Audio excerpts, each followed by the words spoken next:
Шақырылған қонақтың бәрі келді ма тойға? Аллаға шүкір, шақырғанның бәрі келді. Біздегі ақпарат бойынша, әлеуметтік желідегі ақпарат бойынша генерал келін тойда көрінбеді дейді. Енді бұл сұрақ негізі орынсыздау сұрақ. Өйткені сіздің жұлдызыңыз 35-ке келді. Қайратыңыз 35-ке келді. Олар бір кәмелеттік жасқа толған балдар ғой. Сондықтан бұл сұрақты өздеріне қойды. Өздеріне қойды. Менен жеңшең туралы сұра. Сосын немерелерің туралы сұра. Өлтіремін, любой жауапты қайтарамын. Олар сөйтеді аға. Олар сондай. Біз үйде 4-5 бала туғаннан кейін генерал келіндер сөйтеді екен. Білмеймін. Менде өзінің билігі өзінде жағы. Менде қазір 6 балам бар аға. Құдай өмір берсін.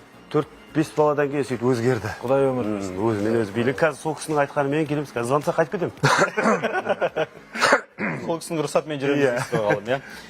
Генерал келіндер сөйтеді деген әзілім ғой жаңағы.